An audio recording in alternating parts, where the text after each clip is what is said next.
multiverse is a concept about which we know frighteningly little. Welcome back, Screen Crush. I'm Ryan Airy. Doctor Strange and the Multiverse of Madness is one hell of a complicated movie. It introduces new characters, it flies around the multiverse, and reintroduces characters from other movie franchises. So there's going to be a few unanswered questions and plot holes. So we went on Twitter and our community page to ask you some of your favorite plot holes, and I'm going to answer them for you right now. We had a lot of questions about the multiverse. In No Way Home, we saw the consequences of tampering with the multiverse, which Strange and Wong mentioned at the beginning of this movie. That spell travels the dark borders between known and unknown reality. It's too dangerous. Now, at the end of No Way Home, Doctor Strange casts the runes of Kaffkal, a forgetting spell to make everyone forget who Peter Parker is. But Elisabeth T on YouTube points out, how did Strange and Wong remember that something went down with Spider-Man? It just further confuses me on what that spell did, because by forgetting Parker was Spider-Man, I would think he would have forgotten his involvement, since he was involved as a personal favor to Peter Parker and not Spider-Man. Now, that is a great question, but remember, the spell only made people forget who Peter Parker is. People still remember Spider-Man. So you remember how Happy says that he knew May.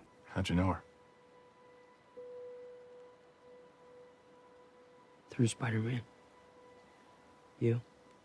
Same. So, Happy remembers working with Spider-Man, probably remembers that Spider-Man was Tony's protege, and he remembers going to a charity event hosted by May, which he was invited to by Spider-Man. So, Wong and Strange would both remember that they encountered Spider-Man and their villains from other realities, just not exactly why that happened. So May is actually Mental Health Awareness Month, which is very personal to me. People I'm very close to have struggled with mental health for their entire lives, and I have also personally gone through some really dark times. But I'm grateful that I had therapy to help me get through those really dark days. And there's still a lot of stigma around mental health, but there shouldn't be. Everybody needs help sometimes, and that is why I'm partnering with Cerebral for this video. Cerebral is a mental health platform that gives you access to online prescription medication management, counseling, and therapy. Now, Cerebral can help you treat a variety of conditions, including anxiety, depression, insomnia, and more. Cerebral is great for its convenience and its privacy. So you have visits with your therapist online when you're at home. They also offer comprehensive care, which means that your doctor and your therapist are communicating with each other to give you long-term treatment. Now, believe it or not, this doesn't usually happen in traditional settings. But best of all, Cerebral makes mental health affordable. You can start with or without insurance, and therapy with Cerebral can cost 3 times less than traditional therapy services. They offer a consistent flat rate with an affordable price. It's also very easy to start a plan. You download the app from the App Store or Google Play, answer a few questions about your symptoms. Then Cerebral finds a therapist that's right for you. From there, you can choose from 3 care options. It's like having a full mental health care team on call. So if you need help, and if you'd like to take the first step in working on your mental health, please click the link in the description to get the questionnaire and connected with your provider right away. Your first month starts at only $30. Now back to Doctor Strange. At Polls Jackie on Twitter asks, why do Wanda and Strange look the same in all their universes, but Peter is different in each one? Okay, that's a great question. First of all, the universes that Peter 2 and 3 are from are a bit different. That spell travels the dark borders between known and unknown realities. Did you catch that? Strange's spell brings the world into contact with unknown realities. So one answer to this is that some realities are closer together in the timeline, and in those realities, the people mostly look the same. But as you venture outward into the unknown realities, people start to look a little different. And this actually ties into our next question from Adriana Hill. I just really need to understand how alternate timelines also fit into the multiverse, because I thought in Loki that each branch in a timeline causes a new universe to emerge and that time is non-linear. Okay, here's my theory on this. In Loki, the sacred timeline was created by He Who Remains to make sure King the Conqueror never comes to power. Now, the sacred timeline was not really one timeline. It was several timelines woven together like the strands of a rope. Loki's showrunner, Michael Waldron, confirmed this in an interview with Screen Crush. He also wrote The Multiverse of Madness. So, from what we've seen, the universes that did not fit into the TVA's definition of safe were the weirdest universes. The ones where Loki was a woman or an alligator or where he killed Thor. Those universes were too different. And Kevin Feige confirmed that this movie is possible because of the events at the end of Loki. End of Loki, something happens that allows our universe to be exposed to the broader multiverse. So, after He Who Remains is killed and the multiverse runs loose, universes become more and more different. So it's possible that the Raimi Spider-Man films, the Amazing films, and maybe even all the X-Men films were born at the end of Loki. Adriana Hill went on to question, how America Chavez's abilities are the same as the timeline travel in Loki. So if Chavez has multiverse traveling abilities, doesn't she have time traveling abilities? Because not every timeline will be at the same moment in time. Okay, so the short answer is no. She cannot travel backward or forward in time on the same timeline. But we are using a couple of terms here interchangeably. When we talk about other realities, we're also talking about other timelines. So when the Avengers traveled back in time, they were creating new realities. The Ancient One basically said so. The Infinity Stones create what you experience as the flow of time. Remove one of the stones, and that flow splits. So in the show Loki, the TVA is able to travel the multiverse. They just call this accessing different timelines. Their job is to police the timelines and prevent Nexus events. Nexus events basically cause branches in the timeline and new realities, and they measure the severity of the Nexus events based on how much they alter the timeline. Now this brings us to Nexus beings. Now, a lot of people have been asking us exactly what a Nexus being is, and I get why. It seems pretty complicated. So basically, every reality has a Nexus being. This is a person who is so important that they can affect the time stream of that universe. Remember how Miss Minutes described Nexus events. Maybe you started an uprising, or were just late for work. Stepping off your path created a Nexus event, which left unchecked could branch off into madness. Now, that guy who went off his chosen path is a Nexus being. By being late to work, he created a new timeline, which makes him the most important person in that new reality. Oh, so Loki was a Nexus being because he stole the Tesseract. Exactly, Doug, that's right, perfect. Now, in the comics, Nexus beings have another important attribute. Their children actually have the potential to be even more powerful and can remake the cosmos. So if that's true in the movies, then maybe the Darkhold was manipulating Wanda to create her children inside the Hex to begin with, so it could use her kids for its own evil ends. But we're gonna talk more about the Darkhold in just a minute. But I'm also wondering if Nexus beings in the MCU could also be people who have the biggest effect on reality. For instance, on What If? Stephen tries to save Christine's life, which would undo his origin story. This can't happen because Stephen becoming Doctor Strange is an absolute point in time. You never start your journey. I'm creating a paradox. You're risking the universe. You cannot reverse an absolute point. Because maybe Stephen is the Nexus being in this reality. He could even be the Nexus being in the realities that we see in What If. After all, the Illuminati thought he was so dangerous that they put him down. Also, in the comics, two Nexus beings cannot inhabit a universe at the same time. In Doctor Strange 2, we see the ramifications of people who come into different universes for prolonged periods of time. They cause incursions which can destroy entire realities. Alonso Gramandi on Twitter mentions, if folks from one universe staying in another causes incursions, did What If Fury destroy his own universe when he brought Black Widow back to his Widowless universe? Is Gamora going to cause the incursion of the future 616 and the present day 616? That's a great question, so let's talk about incursions. The Illuminati recount the fight against Thanos that happened in their reality. They banded together to fight the Mad Titan, but Stephen wanted to go it alone, so he started using the Darkhold to dreamwalk, thinking that would save them from Thanos. Instead, his dreamwalking created an incursion, which destroyed an entire universe. See this button? Don't touch it! It's the history eraser button, you fool! So, from what we've heard, incursions are only caused by using the Darkhold and dreamwalking. This makes sense. Sinister Strange's universe is being destroyed by dreamwalking, and it's evaporating, much like the look of the magic of the Darkhold. So, if I can back up for just a second to explain the Darkhold and Chthon. In the comics, Earth used to be ruled by these Elder Gods billions of years ago. The Elder Gods became demons, and Chthon was their leader. He was the first Dark Sorcerer. Now, eventually, the Elder Gods were defeated and banished to another dimension somewhere. But first, before he left, Chthon wrote the Darkhold, placing a portion of his malice and his power within its pages. And this is likely because comic book writers in the 70s and 80s were huge fans of Lord of the Rings. So the Darkhold is like the secret backdoor entrance into our world, just like in the movie where Chthon wrote the Darkhold spells into the walls of the mountain. So his goal is to get people to use the Darkhold to let some of its forbidden power in the door. This is why he tempts Wanda and Strange to use it. So the Darkhold is an unnatural power. It goes against the laws of the universe, which is why I think it causes incursions. I think that when a universe is destroyed, Chthon gets more powerful because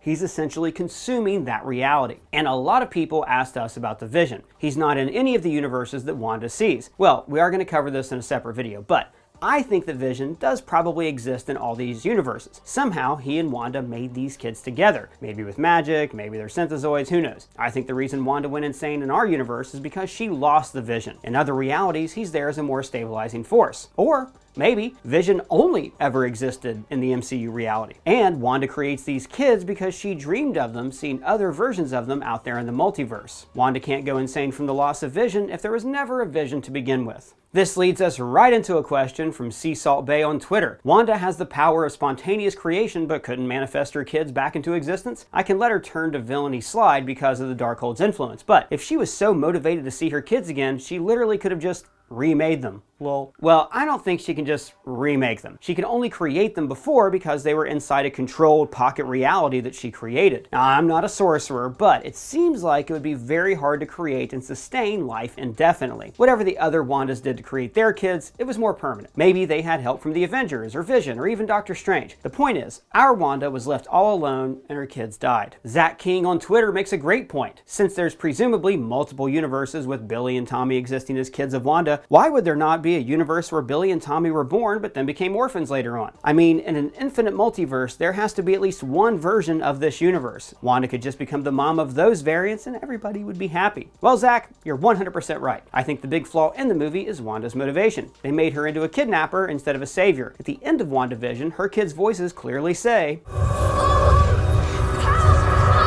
setting up that she wants to rescue her boys. It would have made way more sense if she was dreamwalking to find her kids instead of stealing them. But the power of Chthon and the Darkhold was just too much for her, I guess. That kind of evil completely overrides her sense of right and wrong. Now, after Wanda learns her lesson to not attack her doppelganger and kidnap her children to raise them as her own, she crumbles Mount Wundagore and destroys every Darkhold in the multiverse. Grant Z on Twitter asks, she destroyed the Darkhold, but did she also destroy all the infinite Mount Wundagores across the multiverse? If not, will the Darkhold return? Hell yes, the Darkhold's gonna return. For one thing, a portion of its energy is still inside Steven, hence his third eye. And its energy is still inside of Wanda, because she isn't really dead. No one's ever really gone.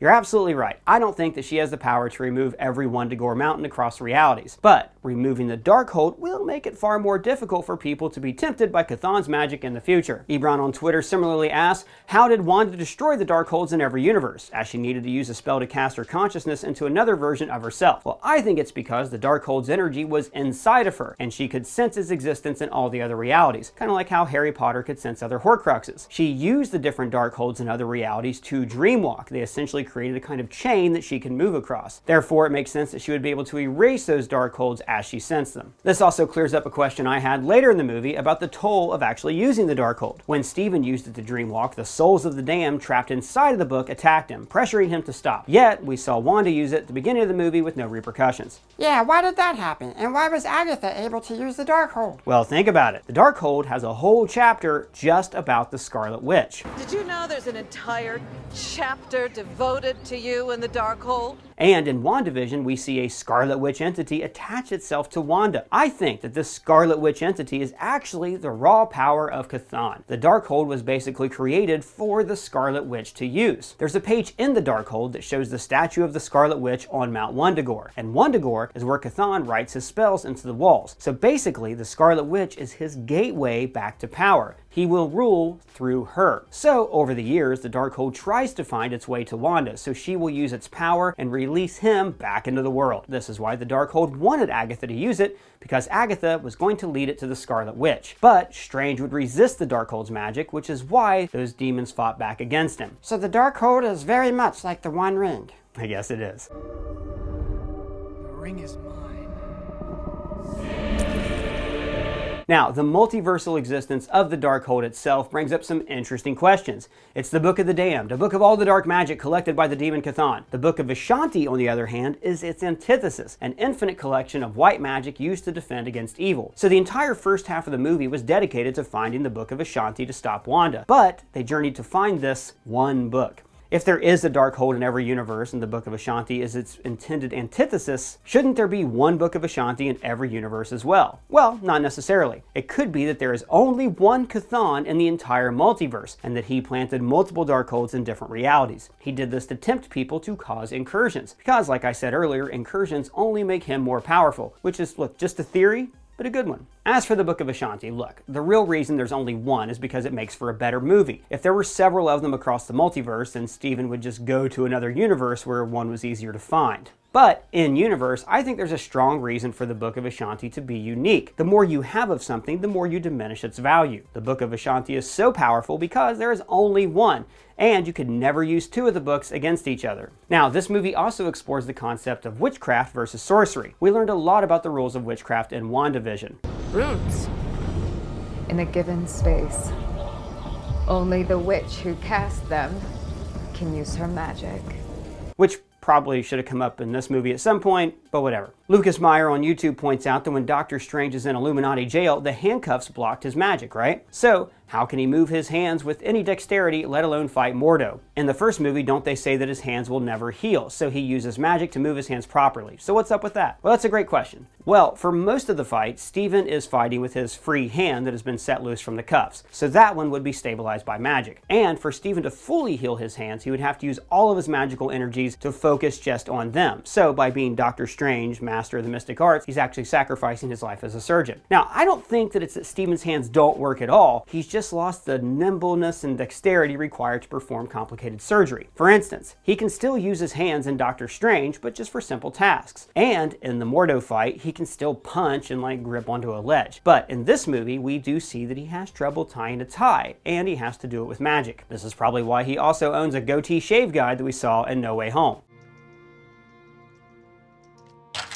Some of the coolest parts of this movie were all the alternate universes that we got a taste of in the series What If. Now, Grant Z on Twitter asked, did Strange get his weird monster powers the same way as in What If? And if so, why is he not more corrupt like Strange Supreme? That's a great question. Now, he didn't get them the same way. In What If, he is seeking out a power to break an absolute point in time. So he uses the Book of Cagliostro. It's the same book from the first Doctor Strange. He uses this book to summon monsters from other dimensions so he can siphon off their power. Whereas in this movie, Strange uses just a tiny bit of the Darkhold to go dreamwalking. The movie also gave us great tie-ins with previous Marvel properties like Black Bolt from the Inhumans and Dr. Reed Richards. Kenzie L on Twitter pointed out, now if Reed Richards is the smartest person alive, why did he reveal Black Bolt's powers to Wanda? Well look, Reed may be smart, but he's also compassionate. He didn't want to hurt Wanda. He wants her to stop fighting so he can help her to find a solution to her problem. Back on YouTube, Quentin Anthony Anderson wonders what happens to the Illuminati universe now that their version of the Avengers has been completely wiped out, sans Mordo. Also, wouldn't that event create a serious conflict between our universe and theirs? I mean, if someone from our universe came into another, killed everyone and left, that would be a huge event in the MCU. That's a great theory. It is possible that this could kick off a multiversal war with the remaining heroes from this universe invading our universe for revenge, but I doubt it. The Illuminati were trying to prevent multiversal wars and the deaths of entire universes. I also wouldn't worry too much about the heroes in this world. They still have the Fantastic Three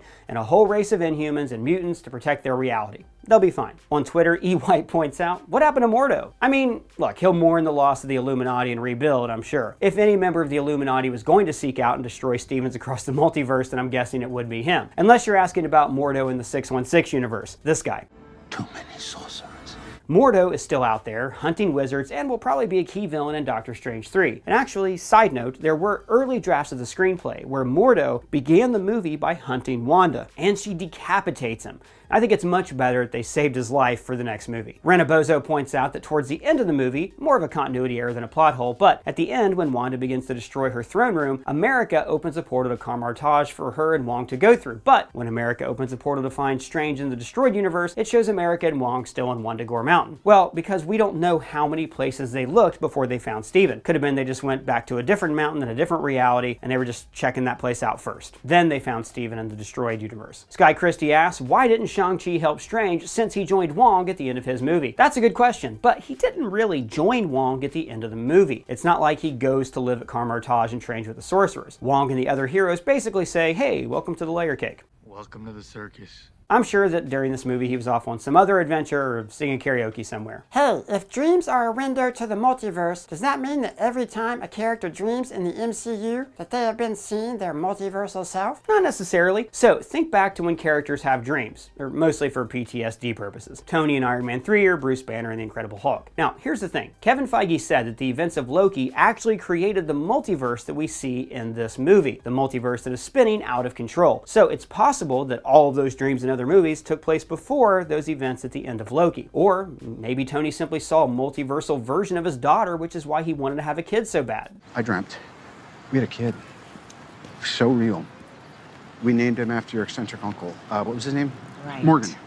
Feel Up 88 asks, in Infinity War, Strange made it clear there was only one way to defeat Thanos. Multiverse of Madness showed there were other ways. While 616 Strange was not aware of the Book of Ashanti, do you think Strange picked his best future and lied about that being the only way? Well, in the 838 universe, we saw a completely different set of heroes defeat Thanos, and that option wasn't really available to the heroes in the MCU. They don't have a Professor Xavier, Mr. Fantastic, or Black Bolt. I'm going to talk about that later. There's different circumstances. And we saw that even with the combined power of the Illuminati, they still needed the Book of Ashanti to defeat Thanos. Now in the 616, Strange was dealing with a group of heroes that were infighting and did not want to work together. So he was at a much bigger disadvantage. Now as for this being his best future, I don't think that's true at all. He blipped and got screwed out of being the Sorcerer Supreme. But you know what? You do raise a good point that he did not know about the Book of Ashanti. He also did know about the Darkhold, but he knew that it was missing. 838 Stephen did know about the Darkhold, and he knew where it was, which is why he used it. Now you also have to remember causality. If Stephen in the 616 did not know about the Book of Ashanti, and if he did not know where the Darkhold was, or maybe he didn't even know about its existence at that time, then it's very possible that he did not pursue either book in those 14 million possibilities. I do think that if the MCU 616 Stephen would have known about the Darkhold, then he definitely would have used it, and his fate would have been similar to what we saw in 838. Grant Z on Twitter has a question about the number designations. Are universes designations unique to each universe? How can the MCU be both 616 and the 199999? Okay, so here's what he's talking about. For decades, the main comic book universe has been called 616. When the MCU started, the Marvel Creative Committee labeled the movies as taking place in universe 199999. But then, in this movie, Christine says that she's labeled the MCU 616. It's very confusing, right? Well, not really. You're talking about two different groups assigning names, kind of like how there are multiple calendars around the world depending on your culture. So Christine, who is a fictional character, would have no way of knowing that there was a group of non-imaginary people who have already given that universe a label. Now, it is possible that that designation 199999 does refer to all the different movie universes, and that within that greater label of 199999, 616 is the one that's designated for the mainline MCU. But look, I guess that moving forward, we just have to understand that 616 refers to the main universe in each genre. CFO in Tech asks, we need an explanation as to the differences between dimensions, multiverse, and quantum realm. And actually, the answer came straight from Pole's Jackie.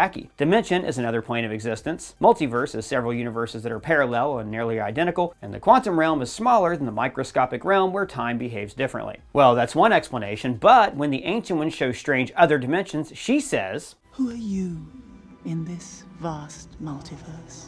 So you could argue that the multiverse just means different planes of existence. Some of these planes of existence are governed by different laws of physics, like the hand dimension or any of these freaky dimensions the Ancient One shows Strange. But if some of these planes are closer to one another, then they would obey similar laws of reality. So there are universes that are more alike than others. Now these universes would have multiplied exponentially at the end of Loki when He Who Remains died. More on that later. Ali Hay asks, I just want to know why the sorcerers are rebuilding Karmartage with their tools and scaffolding. They're magic, why not use magic?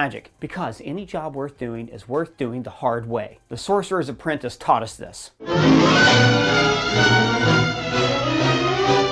A. David Lewis asked, does this destroy the Darkhold in the Agents of S.H.I.E.L.D. universe? So yes, the Darkhold has also appeared in the shows Agents of S.H.I.E.L.D. and Runaways. These were both Marvel TV shows back when Marvel TV was its own division separate from the movie studios. Just like the show Inhumans, which featured Anson Mount as Black Bolt, and Anson Mount also played Black Bolt in the 838 universe that we see in this movie. So you know where I'm going with this? Thank you for acknowledging that this means that these shows are not in the main Marvel Cinematic Universe. They take place in other realities. The Darkhold even looked different in Runaways and Agents of S.H.I.E.L.D. So yes, all Darkholds in these alternate realities are gone. Jean-Paul Nicofine asks, so the Young Avengers are not a thing anymore? Because 838 Wanda's kids didn't have powers, but mutants are real, so maybe Wanda has more to do in this story. So Jean-Paul is talking about the team, the Young Avengers, who are slowly appearing in different MCU properties. Two of the most important members of the group are Wanda's teen sons, Wiccan and Speed. Now I still think they will be in the MCU, in the Young Avengers, maybe brought back with like magic, maybe they'll be from the multiverse, but I also expect their origin to be a mystery at first, like it was in the comics. The characters were around for years before they realized that the Scarlet Witch was their mom. It's comics, it's weird, it's a long story. Obi-Wan Kenobi asks our final question. Where were the TVA during all this? Great question. So, it's kind of hard to establish a firm timeline when we're talking about time travel stories. After all, time travel existing means that you can access any point in time. So time sort of becomes meaningless, which means that all time is happening at once. Talked about this a lot in our Loki coverage about how time is a flat circle, etc., etc. Go back, watch those videos, they're great. Now, Kevin Feige did say that the events of Loki caused the Multiverse of Madness. Because at the end of Loki, something happens that allows our universe to be exposed to the broader multiverse. Which means that the ending of Loki created new timelines, including the 838. Now, because all time is happening at once, in theory, this could mean that the entire MCU history has happened while the multiverse was exploding. No, that's not true, because the multiverse exploded because Loki escaped the Avengers in Endgame, right? Right, so that means that there is one constant linear way to view the MCU, one lens that will always be true, and that's us. The events in this fictional universe occur in the order the movie and TV shows were released in the real world. Therefore, Multiverse of Madness takes place after the events of Loki. Now, when that show ends, He Who Remains is dead and no longer controls the TVA. And who controls the TVA? Kang the Conqueror. Exactly. So, the TVA's mission is totally different now. They're not trying to protect the sacred timeline, they're trying to protect Kang's universe and his grip on reality. Does he want us to just let them all branch? Well, at this point, how are we even going to stop it? We can't! And something tells me that Kang wants chaos. He wants universes destroying each other, so it means that his universe will reign supreme. But if you have any more questions or plot holes, let us know in the comments below, or you can @ me on Twitter. And if it's your first time here, please subscribe and smash that bell. For Screen Crush, I'm Ryan Airy.